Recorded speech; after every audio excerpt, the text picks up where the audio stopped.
Over 3,000 years ago, in the land of Egypt, they buried a king in this tomb. He was not a great king. He conquered no enemies. He left no laws to attest to his wisdom.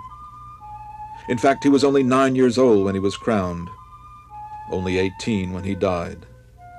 Yet on the walls of his tomb they painted his likeness in company with the gods, because they believed that he too was a god. And they buried him with a king's ransom in gold and jewels, art and artifacts, because they believed also that he would live again in another world, and that he would have need of these things in his other life. His name was Tutankhamun, which means the living image of God. And they believed that he would rise from the tomb each day and accompany the sun across the heavens, and each evening return to the tomb to rest and to face and conquer the dangers in the dark night of the underworld. Most of all, they believed he would live forever.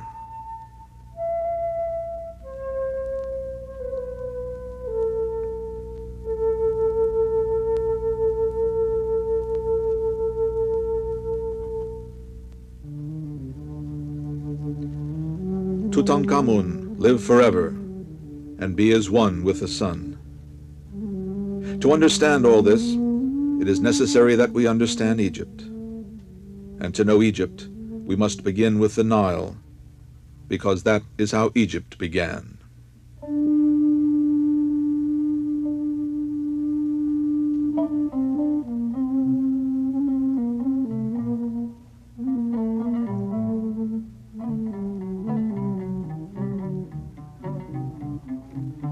Before there was man, there was the Nile, draining the highlands of Ethiopia and rushing north to the sea, bearing with it the rich black mud from half of Africa. And this became Egypt, this narrow band of life-bearing silt which cut the desert in two, which gave life to the barren sand.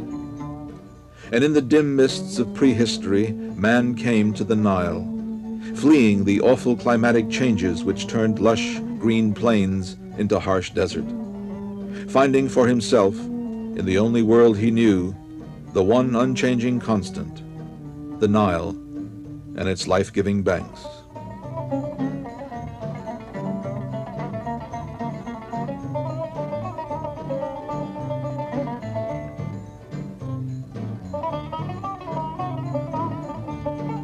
But the river served Egypt in many ways. It was its highway, its railroad. And the feluccas which travel the river today are scarce different from the papyrus boats of antiquity, with their triangular sails and low draft, drifting north with the current, or catching the prevailing wind to go against it.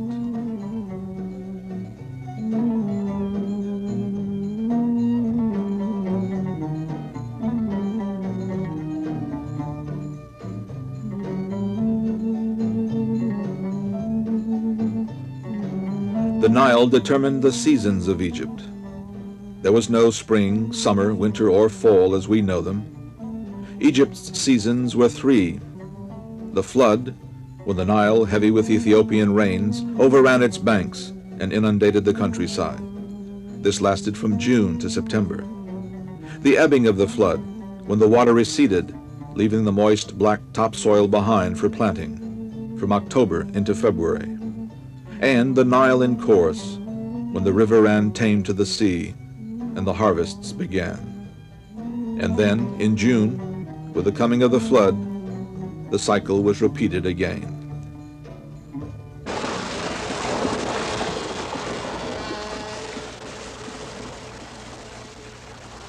But the Egyptians learned not to depend solely upon the flooding to irrigate their lands. And this water wheel is a descendant of another built thousands of years ago to raise the Nile's waters so that they could flow into the fields and make green even more of the desert sand.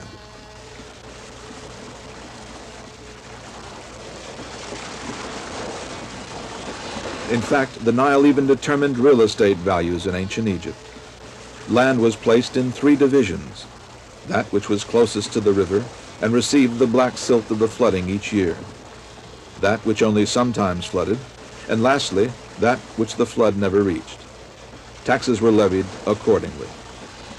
It is easy to see how the water wheel and other devices were so important, bringing water to land which never knew the Nile, making it fertile and more valuable as well.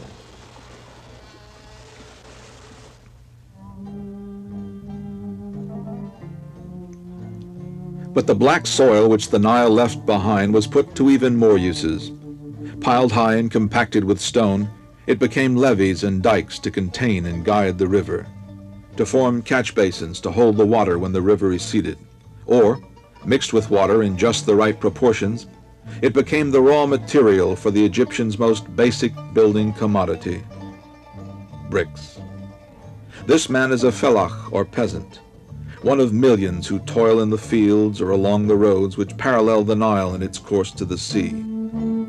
He doesn't know it, of course, but he's doing today what Egyptians of antiquity did thousands of years ago, taking the gifts of the Nile, its mud and its water, and using them to build and sustain a civilization.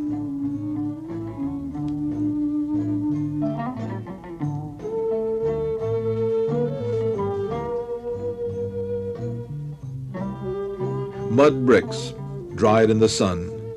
Of such things are made homes and history. But how can a home of mud bricks, plastered over with even more mud, withstand the elements? How can they last? Well, the answer is simple. In Egypt, the sun shines relentlessly, day after day, year after year, through the centuries. There is little or no rain at all, nothing to melt or wash away the hardened mud. Only the sun and the wind and the eternal heat.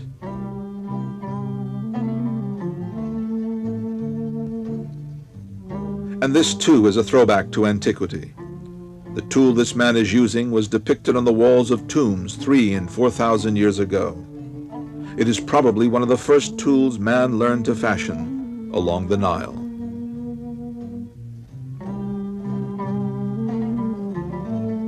Indeed, life has changed little for the fellahin of Egypt. The Nile and the Nile's black mud dominate his life. The waters of the river turn this millstone, grinding into flour the corn which was grown in the rich black soil left over the millennia by the receding flood. And for how many centuries have stones like this whirled with the river? How many generations of fellahin have carried grain here to be crushed into flour?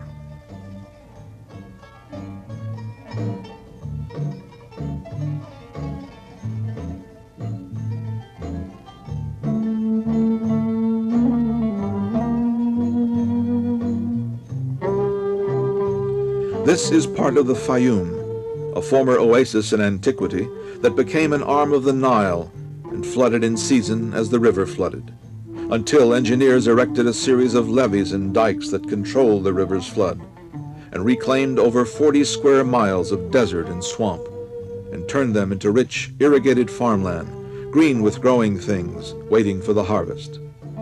It was an enormous task, masterfully planned and just as masterfully executed. A prime example of successful land reclamation.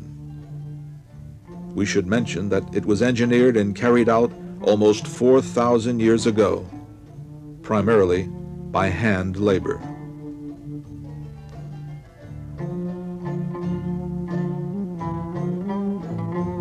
And in the Fayum today, as in the Delta, farmers plow their fields much as their ancestors did millennia ago. We know this because this very scene, a wooden plow pulled by water buffalo, has been found on the walls of tombs, put there by scribes recording history thousands of years ago.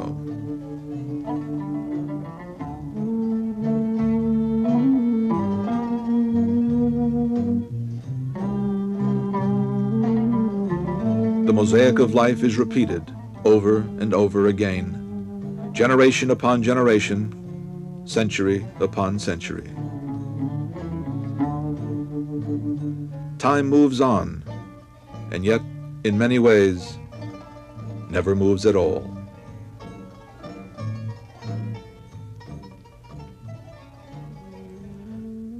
And as the ancient Egyptians lived close to nature, so their gods were given the forms of nature. being explained in terms of earth and sky, water and rain.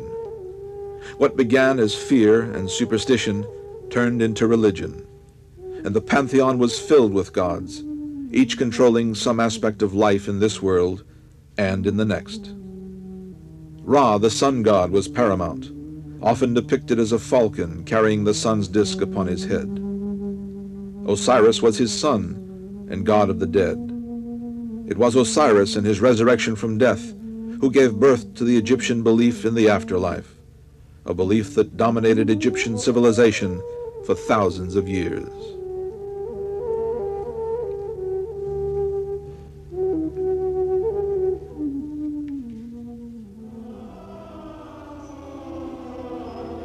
And it was that fear and awe, and perhaps even love of the gods, which gave birth to such massive monuments as this one, the Temple of Amun-Ra at Karnak. Fear, awe, love, as well as vanity, and even politics. It began almost 4,000 years ago as a small shrine to a purely local god, someone to whom villagers could appeal for protection, for good crops, for the birth of a child. But then a pharaoh of the 12th dynasty added to the shrine and dedicated it to the king of the gods, the sun god Amun-Ra. And succeeding pharaohs competed with their predecessors in erecting even larger and more beautiful additions, as well as statues of themselves. And by the time of the 18th dynasty, 600 years later, it was a magnificent complex of courts and temples, pylons and obelisks, awesome in its majesty, and fittingly called the throne of the world.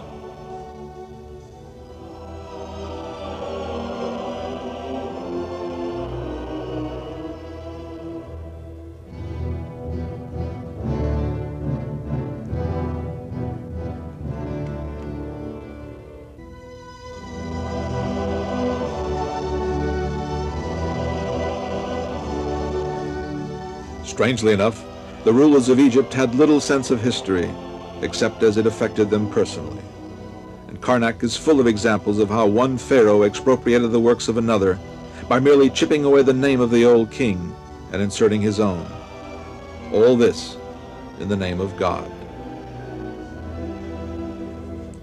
Tutankhamun walked among these stones. Indeed, at the age of 9, he was brought here to be crowned Pharaoh of Egypt. And later, he himself directed the construction of even further additions. And the temple continued to grow, with even Alexander the Great and his brother Philip adding to its glory centuries later. The Temple of Luxor, a few miles upstream, was connected with Karnak by a paved causeway, lined on either side with sphinxes, symbolic of Amun-Ra, the sun god. It was built by Amenhotep III more than 3,000 years ago, but Ramesses II came by almost 200 years later, built a new entrance pylon telling of his victories in battle, enormous statues of himself, and a magnificent obelisk whose hieroglyphics gave him credit for the whole thing. And you wonder, was it love of God, or was it vanity that created these marvels of antiquity?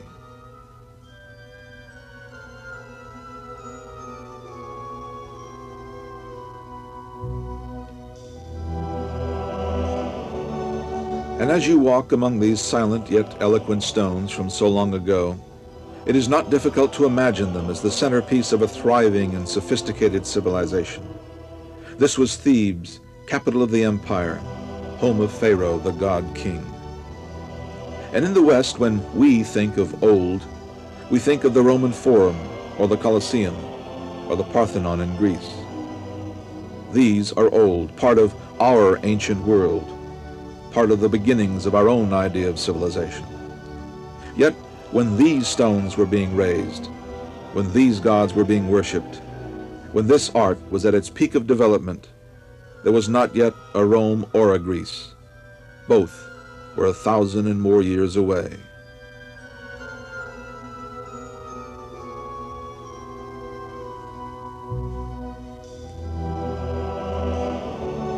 But while worship of the gods in these temples was a celebration of life, it was also a preparation for death. because only through death could one live forever. That belief was the touchstone of Egyptian life. They believed in another world after death, where the souls of the just would dwell with the gods forever, in peace and contentment. Not too different, really, from what most religions teach today, except that theirs was a highly literal, highly personal concept of an afterlife. And the walls of their tombs are lined with pictures of the gods welcoming them, accepting them into another world, because they believed, too, that to picture something was to make it happen.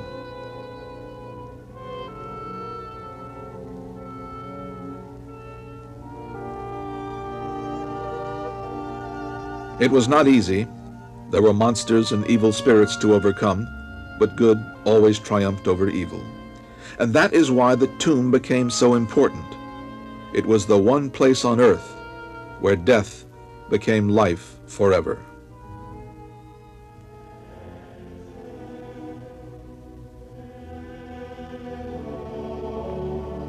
This appeared on the plains of Egypt almost 5,000 years ago, the step pyramid of the pharaoh Zoser. It is the first large structure in the world to be built completely of stone, and it represents an important transition in Egyptian tombs. Prior to this, tombs, or mastabas as they were called, were rectangular affairs, extending into the ground and above it. The body was buried below, and the effects it would need in its afterlife, furniture, clothes, interred above. Zoser's tomb began as a series of mastabas, one piled atop another, forming the steps. It took many years to build, as workmen, using hand labor, slowly worked the stones from the quarries, chipping them square, then smoothing them down so they would fit one upon the other. No mortar was used.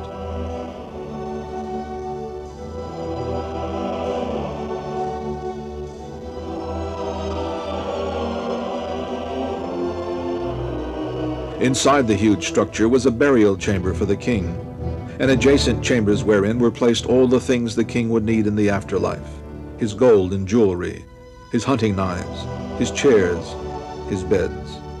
It was a literal belief in another life. They were saying, in a very real sense, you can take it with you. In fact, you must. Less than 200 years later, pyramid building had evolved into this, the Great Pyramid of Cheops at Giza, one of the wonders of the world.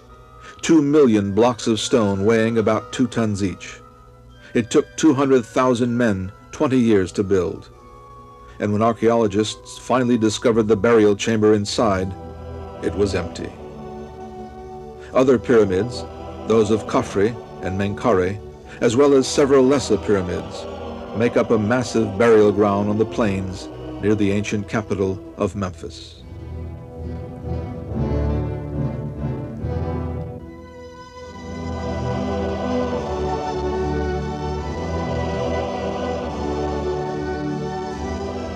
And what of the Sphinx, that strange, silent, mystical figure crouching in the sands near the pyramids? Is it too a tomb? Not really. The Sphinx is solid rock, carved from a single abutment of limestone during the reign of Khafre, builder of the second pyramid. The face is that of Khafre. And the lion's body is another aspect to the Egyptians of Ra-Harakni, the sun god. And he stands watch over the pyramid tombs, probably forever.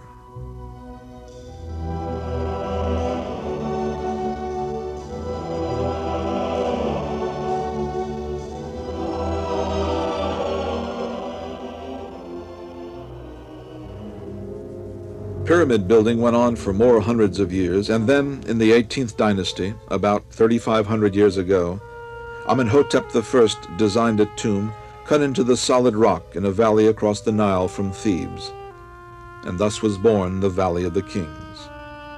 This is the tomb of Seti I, one of the largest and undoubtedly the most magnificent of all the tombs in the valley, and the theme of life after death is repeated over and over again.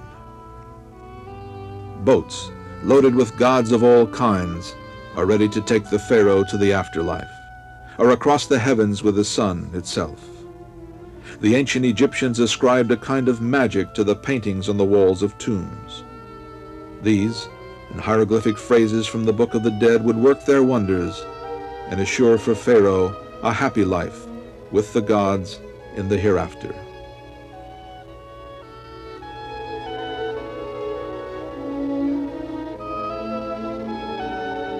Even the servant problem was taken care of. Simply paint a wall full of servants, all in a line, ready to do their master's bidding. Again, by magic, they would come alive in the afterlife to assure life of ease for the king. Indeed, death was a major industry in Egypt, and just across the Nile from Thebes, an entire town of artisans and artists labored profitably for generations, employed solely in decorating tombs of the pharaohs and their courtiers, and in making the statues and artifacts that would go into the tombs to be used in the afterlife. This room was somehow left unfinished. Perhaps Pharaoh died before it could be completed. We can see the original sketches of the master artist in red, as he laid out the lines and perspective of the hieroglyphics and the story they were to tell. Then his assistants would come behind and finish the design in black. It must have taken many years and thousands of workers to build this tomb, cutting large rooms and passageways over 400 feet into solid rock, and decorating every inch with paintings, hieroglyphics, and bas-relief. All this in celebration of death.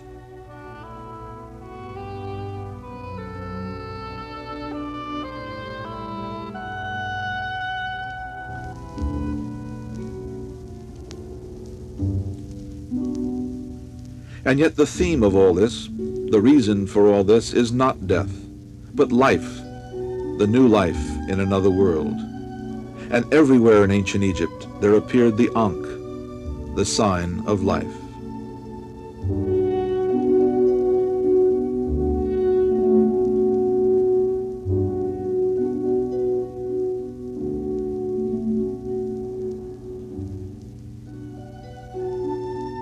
On temples, on walls, in tombs immersed in death, the Ankh held out the promise of life.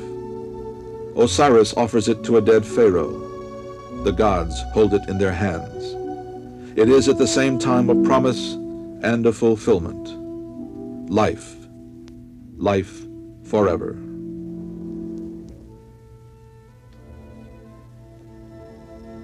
And this seems a strange place to launch a life of eternity. This is the Valley of the Kings, necropolis of Thebes, burial ground of the pharaohs. It is a hellish place, relentlessly hot and dry, home only to scorpions. But it was here that the pharaohs chose to be buried, hoping perhaps that the very desolation of the place would make them safe from the tomb robbers and despoilers. But only one made it. All of the tombs were robbed, picked clean, save one, that of Tutankhamun, a minor king. And on November 4th, 1922, archaeologist Howard Carter found that tomb, and Tutankhamun began to live again. The tomb of Tutankhamun may seem a little anticlimactic almost, especially if you were expecting to see those small stone steps that archaeologist Howard Carter spent much of his professional life looking for. They're not here, or at least you can't see them. The government has constructed a proper stairway leading into the tomb. I suppose the demands of tourism have superseded the demands of history. Anyway, in your mind's eye, envision those small stone steps. And let's go down into the tomb and see if we can experience the excitement, or at least the fascination, that Mr. Carter must have experienced on that memorable day in 1922.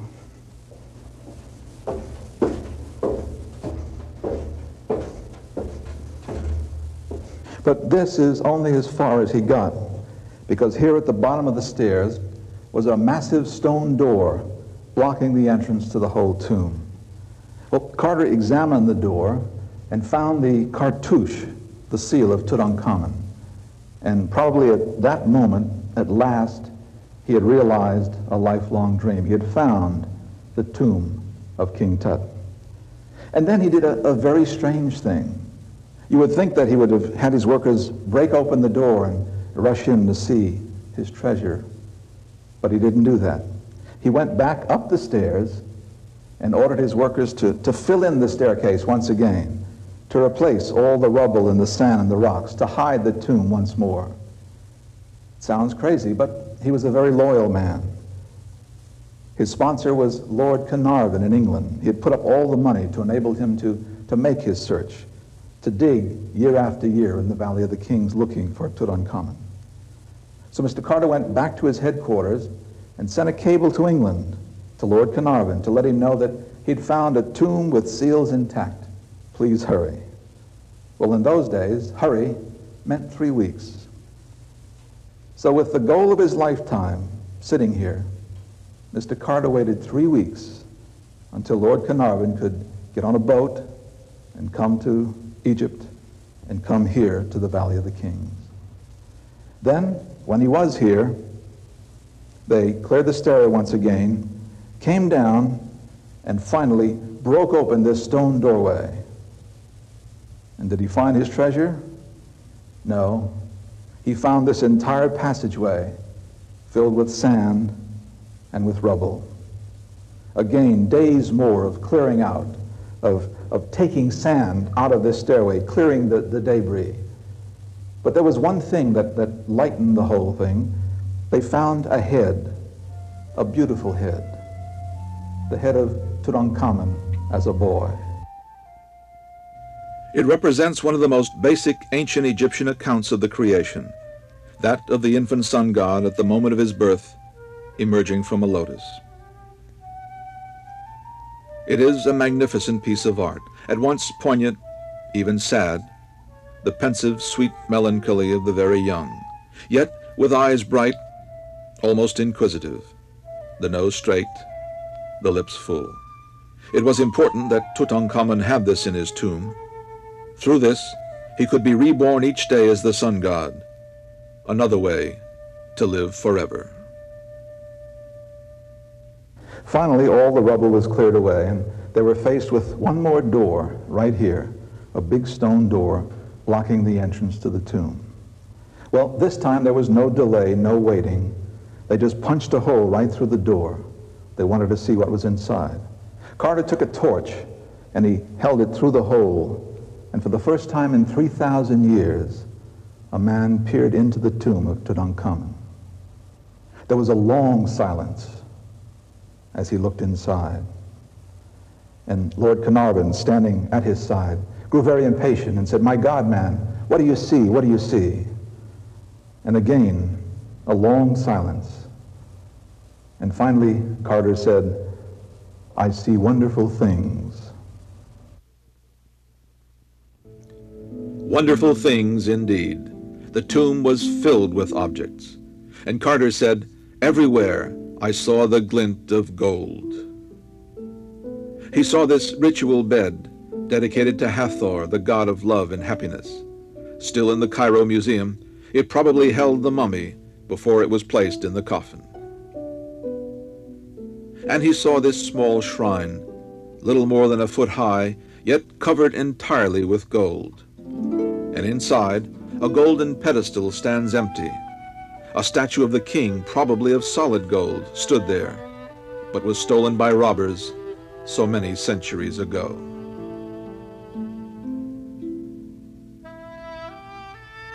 And on the sides, in fact, completely covering the shrine, are scenes of Tutankhamun and his queen, Assn. And it represents a new direction in Egyptian art begun by his predecessor, the pharaoh Akhenaten, whose artists avoided the formal, stylized conceptions of past millennia and showed the king enjoying ordinary family pleasures, a sentimentality never before portrayed in Egyptian art.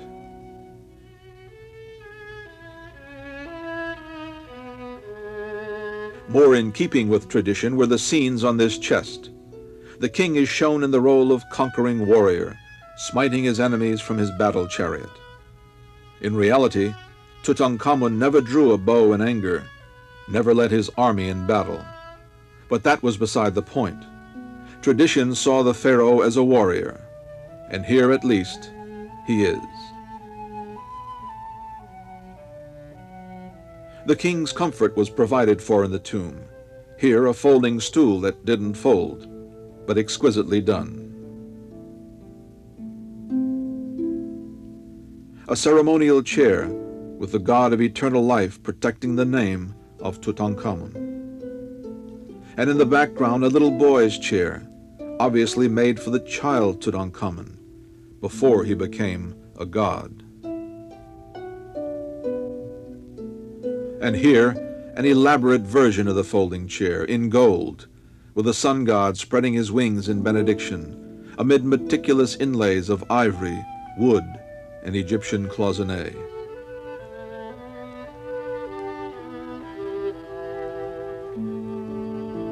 And then was found the most magnificent chair of all, the golden throne of Tutankhamun, believed to have been used at his coronation in the temple at Karnak.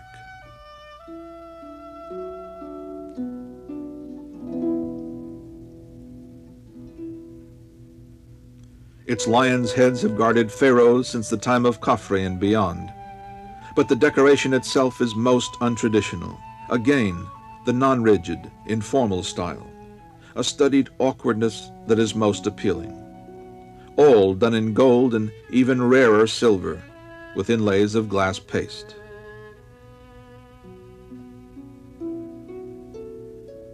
And surely this is not the Tutankhamun of majesty and power. No, this is the king as just a child, 12, perhaps, or 14. Take away the crown, and he could be any child, anywhere. And the child's playthings were buried with him in the tomb. This, a game called Senet, an early Egyptian version of hounds and hares. It must have been a favorite. This is one of 4 sets found in the tomb.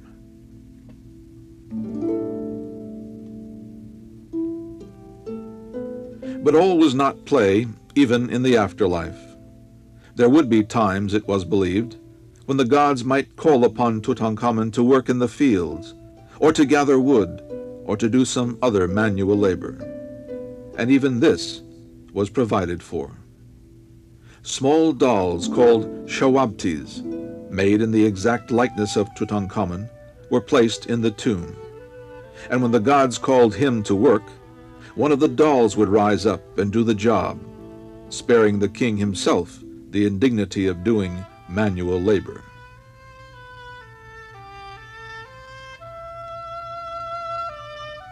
There were 401 of the shawabtis found in the tomb, 1 for each day of the year, and 36 to act as foremen for groups of 10 or more.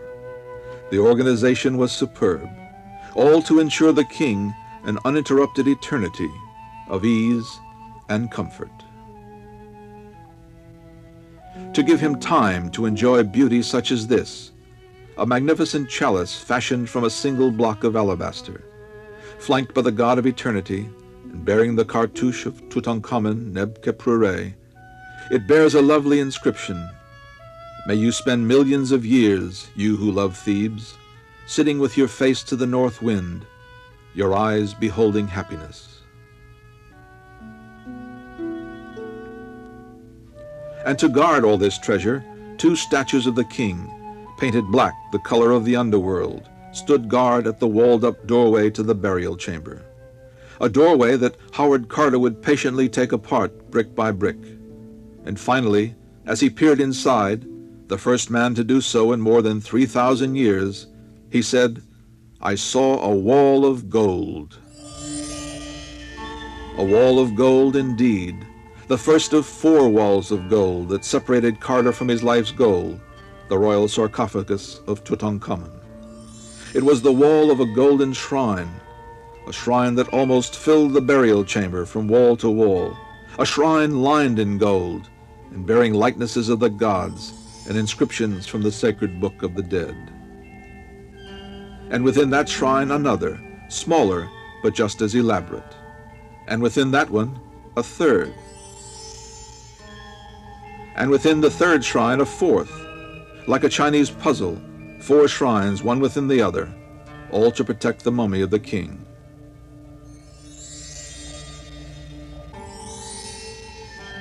And finally, after months of work, all the shrines were dismantled and taken away, and for the first time could be seen the entire sweep of the tomb, from the entrance of the antechamber to the inscribed walls of the burial chamber itself.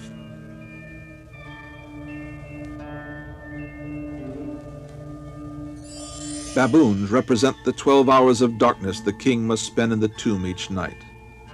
And on another wall, a grieving Queen Ankh-Senamen offers to the king the Ankh, the sign of life, and behind him stands Anubis, also holding an Ankh. Again, in the tomb itself, the theme is life. The funeral procession is depicted on another wall, and the friends of Tutankhamun are shown all in a line, pulling the ornate sled across the desert sands to the tomb.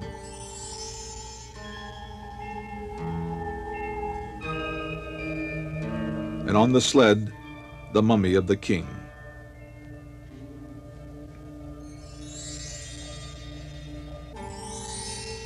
This tomb was not meant for Tutankhamun. It was that of his chief minister, Ai. But he died so young, apparently, that his own tomb was not yet ready. And so he was buried here, and the walls hastily painted. The sarcophagus, however, is that of a king. On each corner, the goddesses Isis, Nephthys, Neith, and Selkut protect the body with their outstretched wings. It was hand-hewn from a solid block of brown quartzite, and a master sculptor applied the decorations, incising the delicate hieroglyphics along the sides and down the ends. Inside was a huge wooden coffin covered with gold and made in the form of the god Osiris. The face, however, was that of Tutankhamun. In his hands were the emblems of Osiris, the crook and the flail, encrusted with gold and colored glass.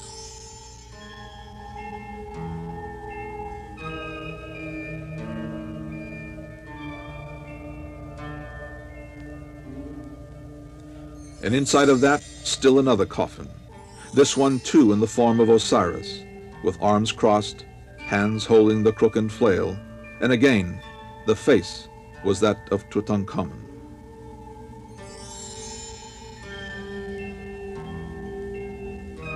It was made of wood, but covered with sheet gold and inlaid with colored glass, jasper, lapis lazuli, and turquoise, all in a feather pattern in a technique called Egyptian cloisonné.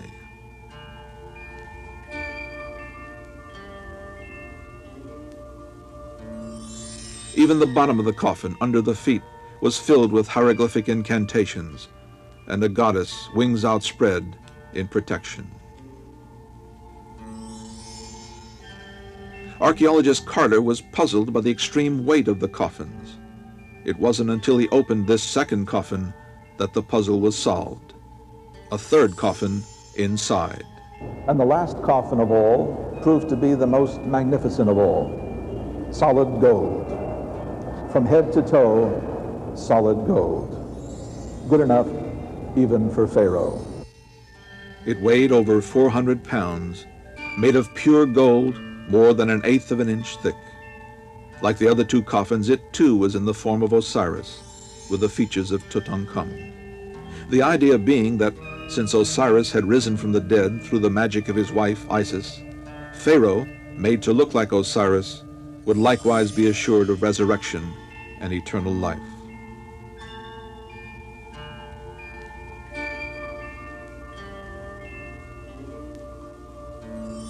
Here again, the wings of the goddess Nephthys unfold in protection, and hieroglyphics repeat the magic phrases from the Book of the Dead, calling on the gods to grant life to the dead king.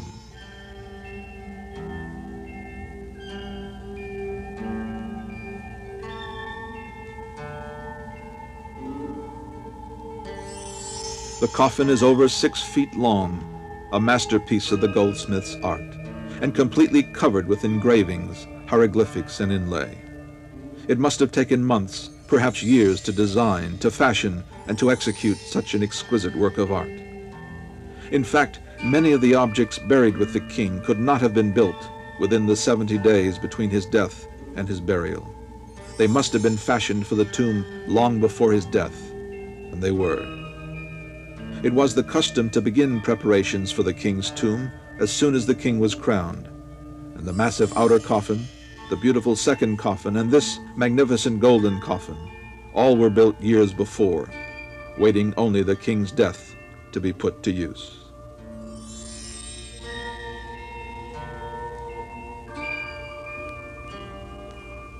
But even this coffin of solid gold was not the last surprise for Howard Carter, because when he opened this coffin, he was faced with the most magnificent find of all, the great gold mask of Tutankhamun.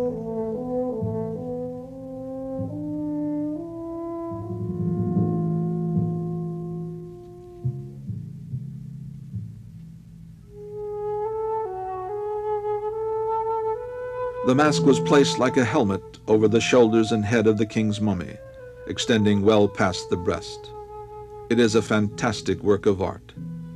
And in a way, it was still another claim for the king to eternal life. The three coffins had been made to look like Osiris. The mask represented Tutankhamun as the sun god, who was said to have a face of gold, eyebrows and eyelashes of lapis lazuli. Such a god would rise each day and soar across the heavens in a fiery trail. Thus, life was assured the dead god-king.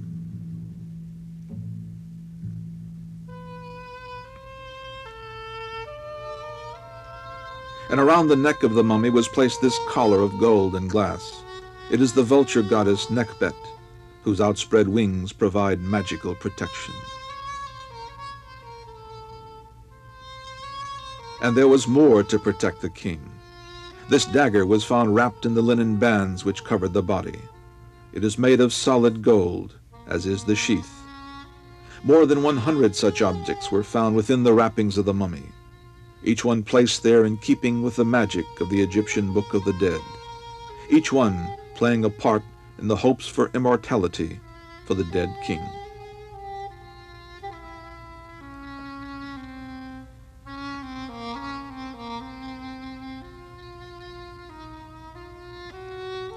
And there is beauty as well as a hieroglyphic pun in this perfume box.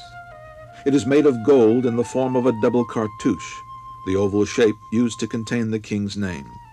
One side is black to represent night, the other day.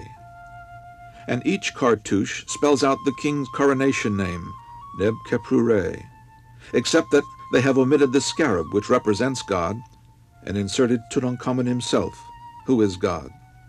A 3,500-year-old pun, engraved in gold, no less.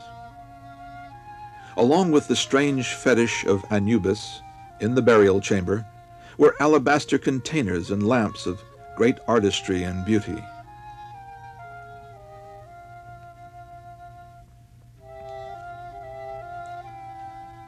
The lolling lion atop this one represents Tutankhamun and bears his seal or cartouche.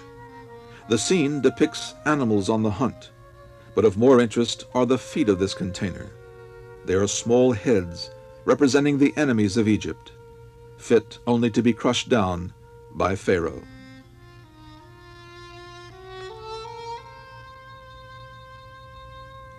This vase for perfume was found between the two outer shrines covering the sarcophagus and is marked with the cartouche of Tutankhamun. The two figures are both of the god called Hapi and represent the upper and lower Nile and bring with them the promise of fertility and plenty.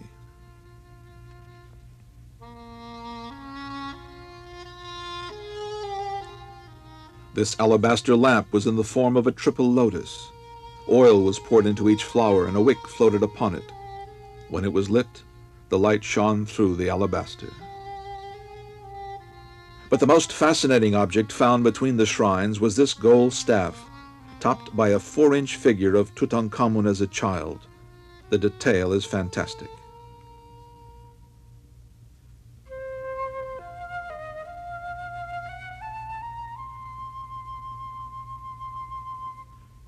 Found in the annex was this squatting figure, even smaller, but the work is just as fine. At first, it was thought to be Amenhotep III, Tutankhamun's father, but later, experts believe it is a representation of the king himself. And this is what confronted Carter when he broke through the door to the treasury of the tomb, Anubis, guardian of the dead.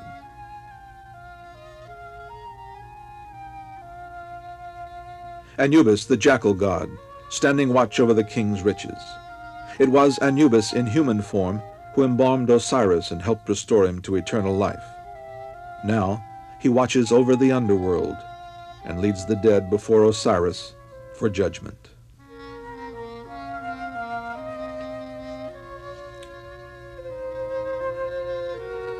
And a whole gathering of golden gods was buried with the king and placed in the treasury. The cobra, sacred to Pharaoh, known as Netjer-Ankh, which means the living god. It is believed the cobra god was placed in the tomb to help Tutankhamun in his passage through the dangers of the underworld. Representations of the cobra were also found in the wrappings of the mummy. Also Anubis again, this time in human form. Supdu, the falcon god of the Nile Delta. Sekhmet, with the head of a lioness, also called the Eye of Ra, the sun god. Gemesu, who gives light with his two eyes. And Horus, son of Osiris, patron of the kings of Egypt. And lastly, Ptah, one of the oldest gods in the Egyptian pantheon.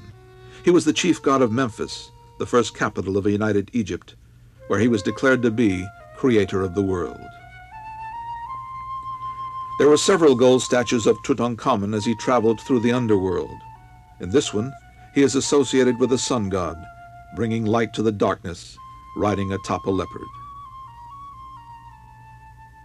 And here, he is represented as Horus, about to throw a harpoon at the god of evil, Seth, who has changed himself into a hippopotamus.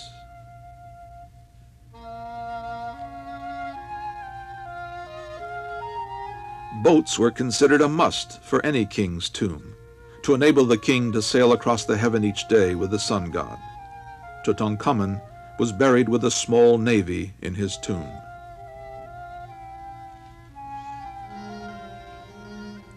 But the most priceless objects in the treasury of the tomb were found within the canopic shrine. There were 4 small golden coffins like this one, each exact replicas of the huge middle coffin. Each was to hold one of the king's internal organs, which had been embalmed separately. It is believed the small coffins, about 12 inches high, were made for Tutankhamun's half-brother, Smenkhara. The king's name does appear to have been placed over another. And inside, hieroglyphics cast the magic spells from the Book of the Dead. The 4 coffins containing the embalmed liver, lungs, stomach, and intestines of the king were placed in 4 alabaster urns within this alabaster shrine. 4 goddesses stand guard at each corner, and the inscriptions form incantations to protect the contents of the shrine. One says, "Words spoken by Isis. My arms hide what is in me. I protect Imseti who is in me, Imseti of the Osiris. Neb-Keprure Tutankhamun, true of voice."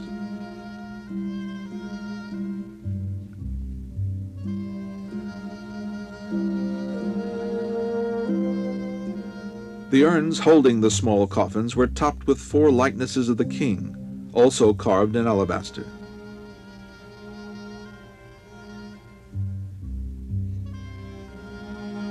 But here the king seems younger, which indicates that the work was probably done early in his reign, when preparations were made to craft the objects he would need in his tomb for the afterlife. And holding all of this was a golden shrine, still in the Cairo Museum. It is crowned by a standard of cobras holding the sun god, and guarded on all 4 sides by the goddesses Isis, Nephthys, Neith, and Selkut. An inscription defines their roles in these words: "These 4 goddesses shall be with you, accompanying you, driving out every evil that is in your flesh, exterminating those who come against you, and and setting their magic spells against them. But on the shrine in Cairo, one goddess, Selkut, is missing. And that's because she is here in America, and along with the king's great golden mask, she is the star of the show.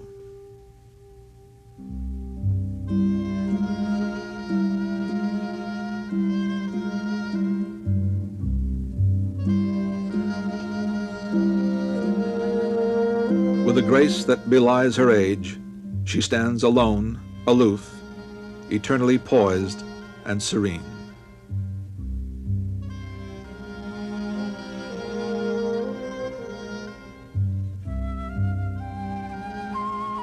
But I suppose of all things, Tutankhamun's golden scepter tells the story best. It was probably given to him in his coronation, and was buried with him in the tomb. And the hieroglyphic inscription reads, "The good God, the beloved, dazzling of face like the sun's disk when it shines, the son of Amun, Neb-Khepru-Re, live forever."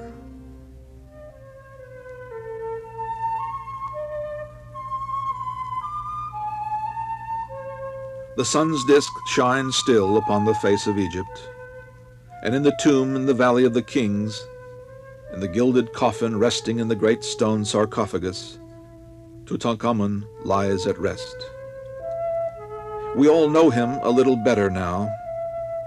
He was a king, but he was also a child. And when he died, he had but one wish to ask of his gods. He wanted to live forever. So far, he has.